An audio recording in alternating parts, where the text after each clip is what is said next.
Friday,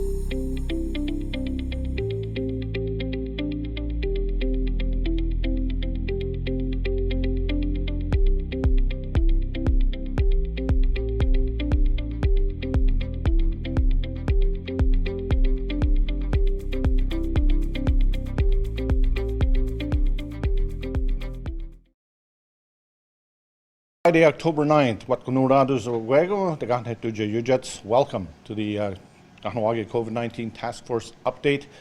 We didn't have one scheduled for today, but we felt that it was important in light of recent developments. There will be some news and some little bit of updating, but before we do that, we'd like to welcome the head of the COVID-19 Task Force, Lloyd Phillips.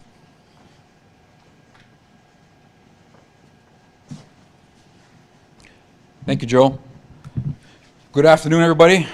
I'll be brief as I can. I just want to make a few remarks, and also just want to maybe repeat some of the information that has already been out in the community, but maybe speaking once again directly to the community may help bring clarity and to the current situation regarding the recent directive that is going to be coming in effect at midnight tonight. And as you know, that directive is to only have people who live in the same household to be in the same household. And we understand fully, the impacts that this has on the community. It has been proven that family gatherings have been the primary source of the spread of the virus, not only in Kahnawà, but across the country, and for that matter, around the world. We've seen the impacts of the first few cases in the community, and the number of people who ended up in isolation. And as we speak today, we're still not sure on the full impacts, from this first few cases. The task force has been vigilant throughout the pandemic, as has the community. We have been taking whatever measures are required to keep the community safe.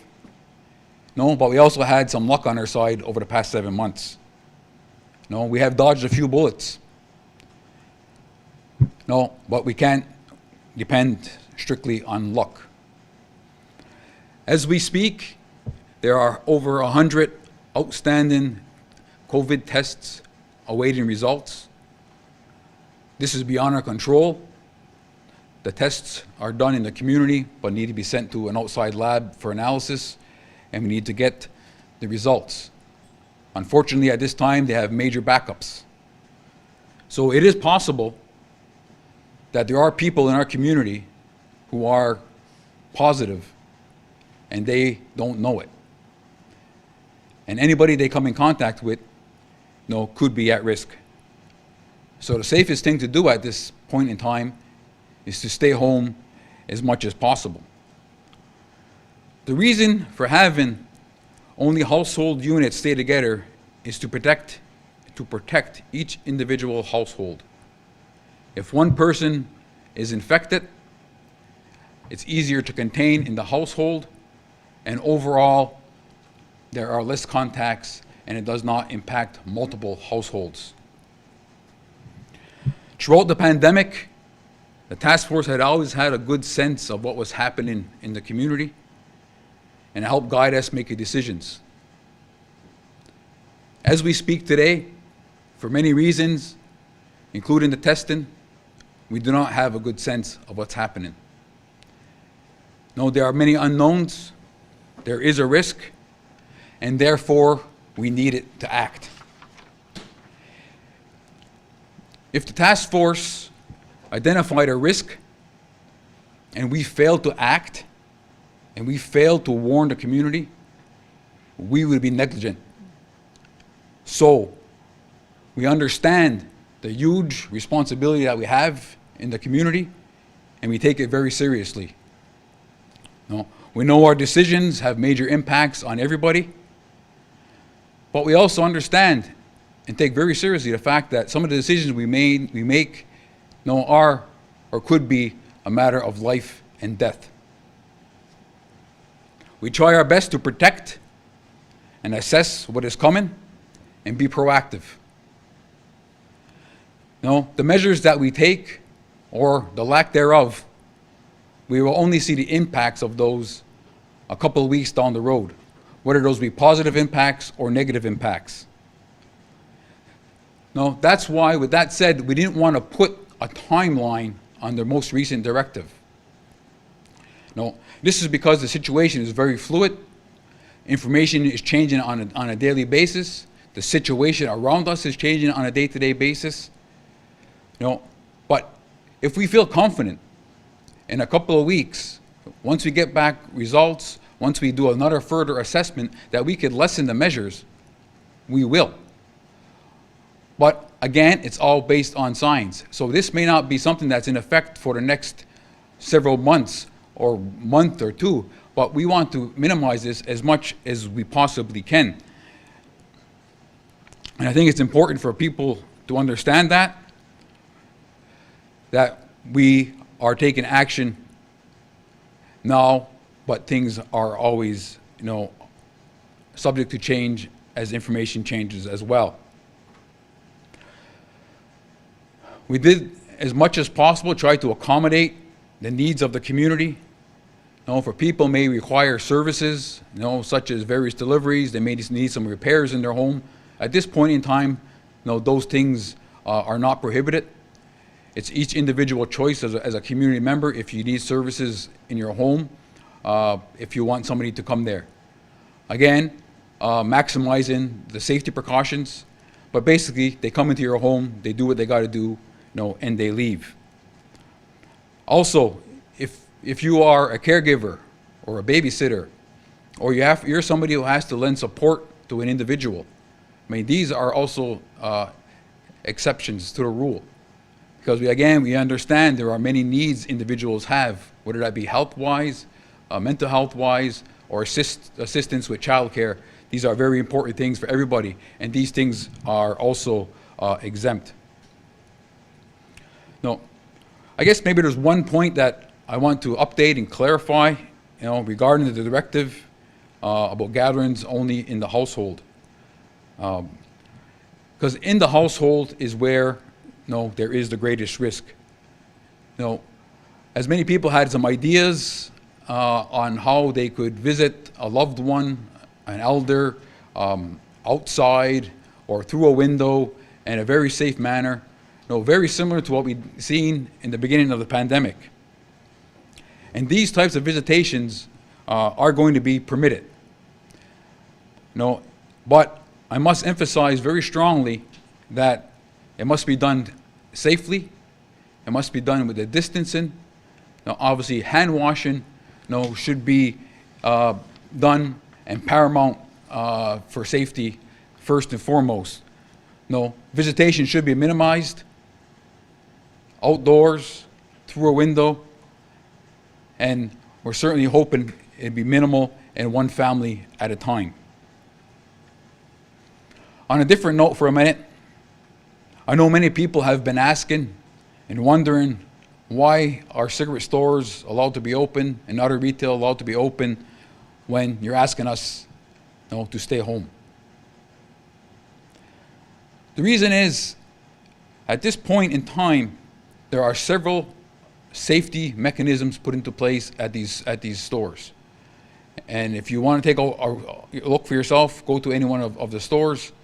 They have hand washing stations. Masks are mandatory. They have plexiglass in place. They minimize the amount of people who enter the establishment at one given time. And they are also subject to inspections. Also, the retail industry has not had any cases establishing or coming from that area since the beginning of the pandemic. Also, across the country, the retail areas have not proven to be a major source of transmission. However, if things progress and the trajectory of the pandemic continues on its path, if things get worse and we identify that as being a risk, it will be dealt with accordingly, and it will have to be done in a proactive manner. We take things day by day and week by week. We want to avoid a full lockdown. We're doing our best to do a phased-in approach. ensuring that we take everything into consideration. We don't want to close everything down, because we understand the huge impacts this has on the community, not only economically, but on people's mental well-being, their spiritual well-being, and people need to work. People need to have their job to put food on the table. So we're trying our best to avoid going down that path, which we all lived, in March and April and May, and we were trying our best to avoid that. On a final note, back regarding this latest directive. We can't stop people from doing what they're going to do in their own home. We have over 8,000 people in our community. We have thousands of households. It's impossible to monitor everybody. And we don't intend to. That's why we're providing direction to the community based on what we observe, based on scientific data, and hope the community will take it seriously. How effective this directive is, all comes down to community compliance. We're not looking at this as an enforcement issue and having peacekeepers go there. Mind you, if somebody calls, they will show up, but we're looking at this more along the lines of individuals understanding why this needs to take place, understanding the risk, and from there, take ownership and implement it in your household the best way possible to keep your household safe. With that, I thank you very much. Tony Wanage.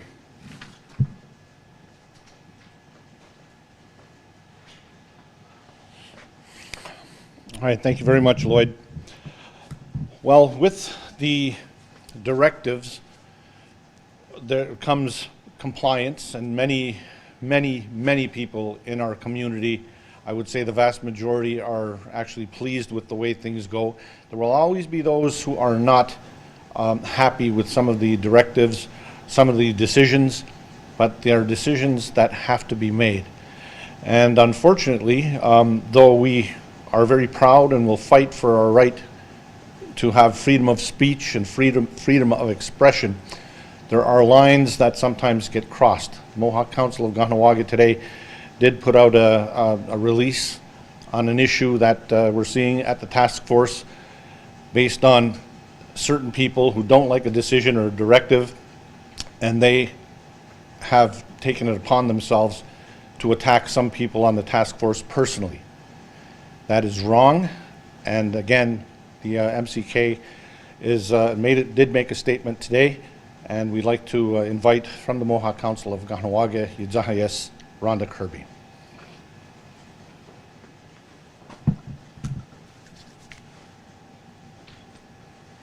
Thank you, Joe.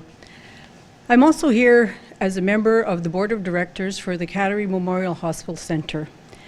And I'm sure I speak for all of the boards that the task force members represent and have been doing for the last several months. It's disappointing as well as disturbing to have heard some of the comments that are being made on Facebook.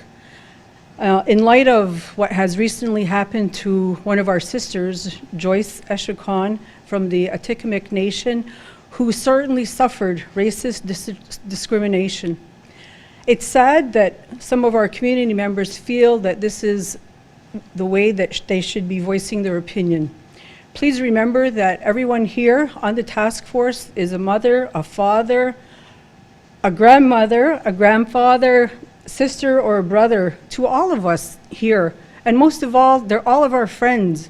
So I had hoped, today that we could have people recognize what they're doing on Facebook and how difficult it is to begin with, the situation that we are living with for these past 8 months, how demanding it is for the task force because they are taking away time from their family.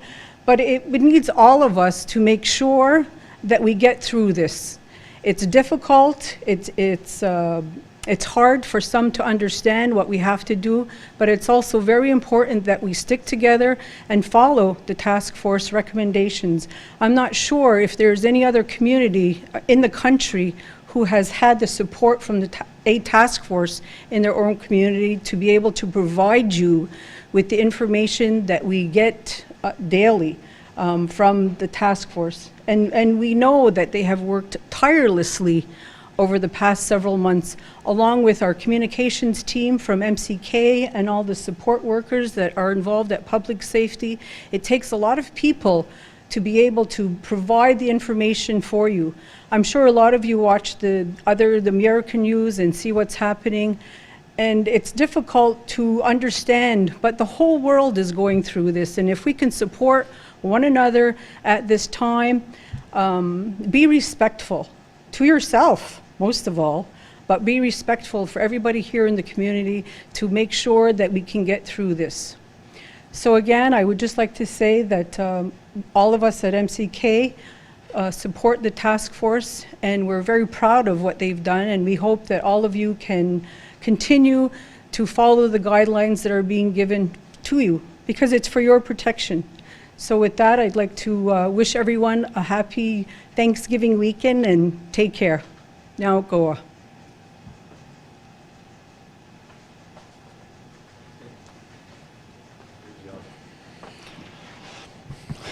Now Rhonda and now Lloyd. And we are coming up to Thanksgiving, and I guess that's why people got very emotional. And I'll be honest, I was emotional about it because, you know, we said, well, we're only going to be able to have my wife and I sitting for turkey dinner, and my son and my granddaughter wouldn't be able to come over. And of course, we understand all of the science behind that, and we support it. But happy to say today, and the release will be going out shortly, that if you have a gathering outdoors, you can still do that. So, and again, 10 people, which has been the norm. Sorry? What do we got? One family. Yes, one family. Let's get it right. You are still allowed to have your family members come to your front yard or backyard, whatever, but not just people from the neighborhood, but yes, family members, and I apologize for that. But that does make a huge difference for so many people that you still will be able to have your son or your grandmother or your father at your gathering. So very important. Also, we want to mention too, there will be a release going out regarding Halloween. We all know that the parade and the haunted house are canceled for this year, but Halloween is not canceled. There will be some directives to help give some clarity information on what you can or should do in order that we all have a safe Halloween. So keep on the lookout for that. But Halloween is not canceled. Let's just be clear about that. Also, just one little piece of information as well. When we talk about the plans for family coming over and having only the people who live in the home be eligible to be there. Remember, co-parenting is one of those issues that keeps coming up, where you have the families where the child lives sometimes at the father's and another time at the mother's. So that's something that co-parents have to work out. So, you know, just make sure you do that. If you ever have any questions at all, you can always contact the task force over here, and information will be given to you so that you have the correct information. I think that's the most important thing. So with that, again, I apologize for my little gaffe there, but hopefully now we're all clear on that. But the best thing here is everybody have yourselves a wonderful Thanksgiving. Hopefully the weather's going to hold out, and we thank you for joining us today on behalf of all of us. Nyao goa dano, onigiwahi.